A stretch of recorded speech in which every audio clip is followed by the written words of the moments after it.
What's up, Liberators? I am Fingers, and this is Demon Review. And today, I wanted to talk about the man, the myth, the legend that is Hero Masakado. Let's take a look at the lore. Taira no Masakado, a legendary samurai of the mid-Heian period. After conquering Kanto, he declared himself the new emperor of Japan, but soon fell to Hidesato Fujiwara and Sadamori Taira. He was enshrined to quell his spirit, and later became known as the guardian deity of Kanto. Moved by the Liberators' determination to protect Tokyo, he regained his original form and power to give them aid. And I gotta say, I love this design. I just love the classic Japanese everything. And if I may add, he is the one man in human history who has been able to pull off blue hair. So check out his stats. As you can see, he has pretty beastly strength and fairly average everything else. His agility is decent for a physical attack demon. And you may notice that I have his agility at plus 19 instead of plus 20. And given Hero Masakado's unique skill set, that might seem an odd choice, but I have it that way so that his agility matches Yoshitsune's agility when fully maxed. They both have 182, and doing that, it lets me alter their turn order if I want to without using lead brands.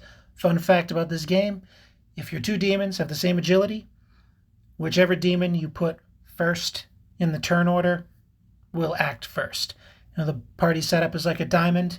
Far left position's turn 1, the top position's turn 2, bottom position's turn 3, and the position on the far right is turn 4.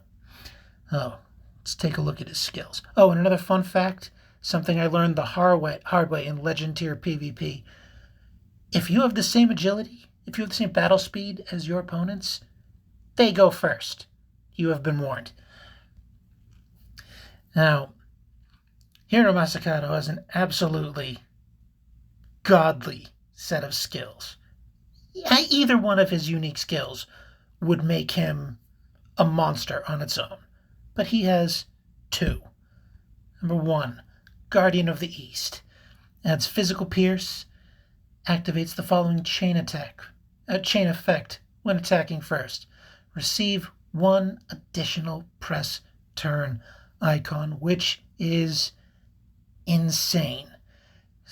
In most things of this game, PvP, it's a toss-up. In most things in this game, you want to strike first. Striking first is an overwhelming advantage in literally any situation except for PvP. But that's a whole other ball game dealing with a whole other set of rules.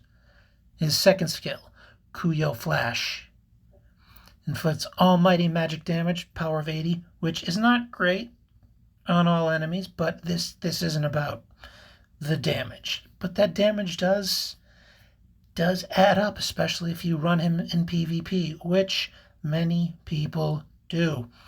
When attack is successful, it reduces defense and evasion accuracy for all enemies by 20% and increases your own party's attack and evasion and accuracy by 20%. The damage inflicted by this skill is dependent on physical attack. This skill, it's offensive, it's defensive, it does it all, and it primes up the entire rest of your team for peak performance. Cranked up adds an additional 12% damage, but the real gem, as usual when you level up one of these unique skills, the MP cost -1. Now, me personally, I have my tagged Origami, and for an example of why I prefer the Origami tag, check out my Origate 2 Boss Rush video for a visual demonstration on the carnage that Masakado can wreak. He can act 3 times in 1 round, softening a foe up with Kuyo Flash and then myriad arrows twice before the enemy can act once, if they're even allowed to act at all after all that punishment. Now, me personally, Hero Masakado was meant to go first. He's always meant to go first. He has to go first. If he's not going first, you're Hero Masakadoing wrong. That's why I chose for him Epitome of Swiftness, which I know is a rare skill, but if you can find it, seems like a good fit. Battle speed plus 25%, physical evasion plus 10%. Not bad. And of course, Speedster. 50% of this demon's effect on battle speed. Now, he has got to go first to make full use of this absolute monster of a demon. Let's check out the brands. Now, my faction members wanted me to talk about different brand setups for different situations, but Hero Masakado is rather unique in that if you don't have divine brands on your Hero Masakado, I have to question your love of SMT and all it contains, because I just don't see any other way to rock this guy in any situation. You want him to be able to Kuyo Flash at least every turn, and the only way to really guarantee that is to make sure he's got the MP to do it. His physical abilities are good. Not the best, but they are good, above average, definitely above average. They're not top tier grade A, but they're B plus. He's there. So divine brands, I think, are an absolute must, no matter what you're doing with them. You're going an Order Gate, PvP, PvE defensive team, PvP defensive team, and yes, those are two very different animals. Got to be aware of that. Now, for his secondary brands, I have mine with lead brands, mostly because I run him on, like 15 different teams. And in some cases, he is not the fastest thing on those teams, and I want him to go first every time, if possible. So I keep mine with lead brands, and of course, we got physical attack percentage on everything I can find, and secondary speed on everything I can find. Now, let's check out his panels real quick. He's got some pretty great panels. I really like the first one. 15% to damage dealt by attacks that target all or random enemies. That is never a bad thing. His second panel gives you null mortal on all your demons in the first turn, which, if you're running him on PvP offense or defense, that can have some real efficacy in the current meta of lots of things being able to one-shot you to death.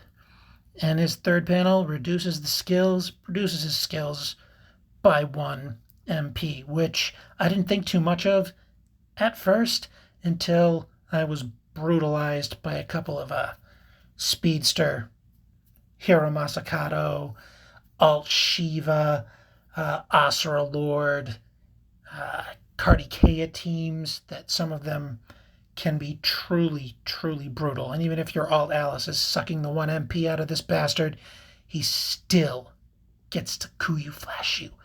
And that spells disaster for all involved. Now, let's take a look at what his archetypes are.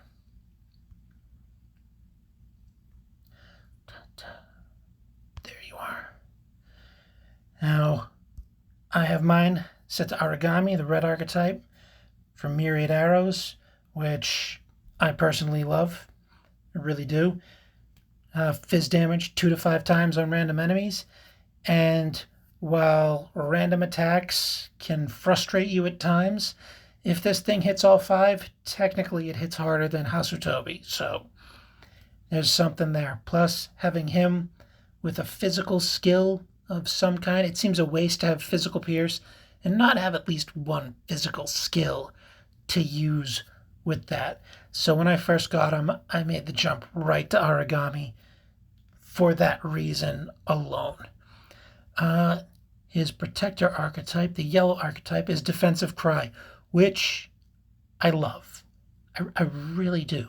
But you never see it anywhere. I don't think I've ever seen a protector Masakado out in the wild. You get Defensive Cry, which reduces all enemy attack and increases own party's defense by 20%, which basically means that he alone can fully debuff the enemy and fully buff your team. I see where the devs were going with this one, and I love it. I really do. I just wish it had more practical application because I love the concept.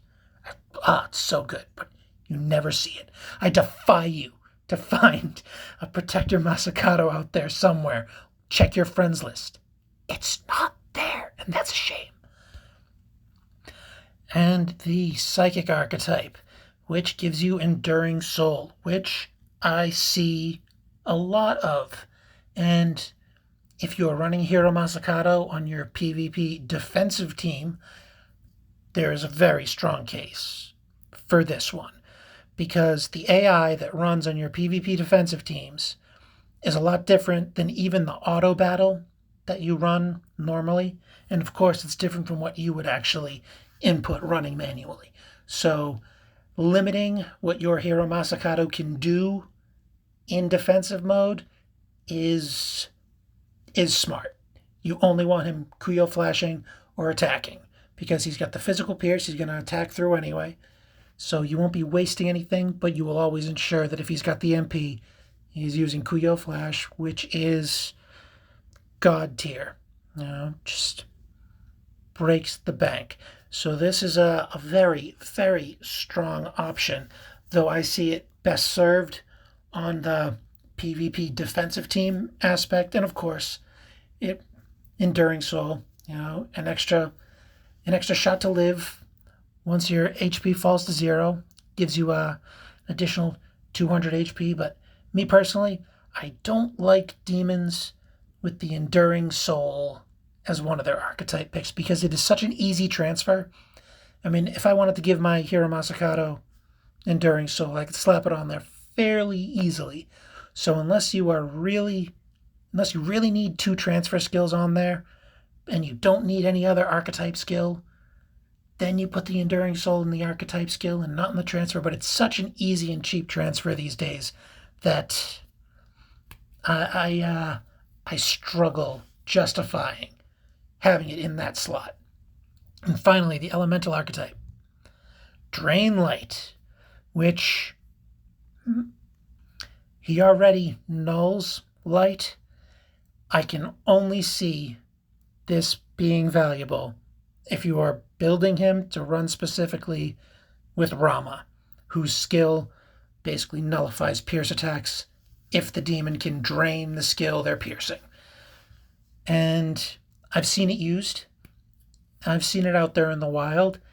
And I mean, unless you're going up against a Mastema, I don't know if I'm pronouncing that right, but you know who I'm talking about, then this is very, very rare and situational. Can't really recommend this unless that's the team you're trying to build. That's the important thing about this game. Good players build demons. Great players build teams. And let me show you an example of this. Let me show off a little bit because I really love this. I have a lot of fun building teams for the different Dx2s. Let's start with Megakin here. Now, before I started running this gem of a team, and if you're able to, just these two can double tap every floor of Origate. It's the fastest way to farm, bar none. But I didn't always have this team. Not too long ago, I was running this on floor 50 of Origate 2, which, as you know, shuts down physical attacks pretty effectively. So we were forced to shift to magic. And yes, this even takes out that pain-in-the-ass Fornius team, no problem. Even with Hresvgurger healing the Forniuses after you kill things, it still drops them pretty effectively. Let's see what else we got. Of course, Eileen, the Brands of Sin farmer. I run this to farm Sloth, and I run this to farm Vanity, and the other one, Deceit. As you can see, here Masakado is prominently displayed just about everywhere I go. And for PvP, I like Shionian. This is my ailment team. Yeah. And the speed is not great, but if you do happen to outspeed the team, this team will crush them outright. You bury your break, you mute, and then Mother Harlot basically sucks the life out of them. And here's another one of my favorite PvP teams. In the off chance a middling speed team has a Daisujo on board, plop these guys out there and they basically shred them up in one turn. And okay, here's another example, something throwing ailments out, Daisujo in the mix, and we got 2 Game Changer demons on one team here. And what do I mean by Game Changer demons? Here Masakado is a Game Changer demon because he allows you he opens up tactical avenues that no other demon can. Him being able to give you an extra press turn and simultaneously buff and debuff, just it's insane. Daisujo is very similar in that way. Daisujo, for the uninitiated, is immune to status ailments, and he can clear status ailments of every demon on your team. And he can do this every round if you build him appropriately. That takes ailments completely out of the picture for whatever team you're going up against. Game changer. Rama. Rama is another example of this. He can nullify pierce effects, assuming you team him up with the right people. Game changers. Tactical opportunities that were otherwise unavailable. And who else do we got? Of course, Zana, the speed freak. She's great in PvP if you need that extra speedy edge. And as you can see, this is I would give it a A- for speed. 47k is A- these days because you got people breaking 50k, such as 53,000 there. It can get pretty ridiculous. And as you can see, here's a magic breaker team. If I need a little extra speed, there it is. And again, if I'm going up against a super speedy team, usually containing Hiro Masakado, if you want to break that team, you just outspeed them, and then you flatten them pretty quick, even if you're really weakening your offense with the legendary speedsters of the game, Garuda, Hellbiker, Kartikeya, Resveler, seen him in the mix a lot of times too. Okay. And last but not least, Carbon Black. I love this guy. And this is the team I run farming Origate bosses on full moons. And this team rocks. Again, I have a video. Check it out. Origate 2 Full Moon Boss Rush. Check out the refined one. It's on my newer phone. Faster speeds, better times. And as you can see, I have, I don't even know how many, probably over a dozen teams, each with Hiro Masakado on them. He is just unbelievably good. I cannot recommend this demon enough. My advice to you would be not to spend money on a game. I can't recommend that. But I would recommend that you save every gem you have from now until the time Hiro Masakado comes back in 2 months or 3 months or whenever it may be, because he will come back. And don't be tempted by the next step-up summon, because a Hiro Masakado step-up summon's coming. You just gotta wait a little while. Just fight the urge. Fight the urge, I know. Just fight the urge. Because, in my humble opinion, Hiro Masakado is the best demon in the game. Bar none. There is no substitutions. This guy, he's useful everywhere. You can run him in Origate. You can run him on PvP offense, PvP defense, PvE. You can run him in Hell's Park. You can use him for brand farm. You can slap him on any team, and he instantly makes every demon on that team that much better. Well, I think I've been going on for probably longer than I should, but I just love this guy. Love his design. Love what he can do. He opens up a lot, and I would strongly recommend everyone out there save them gems, because this is your guy. Till next time, Liberators, don't get captured.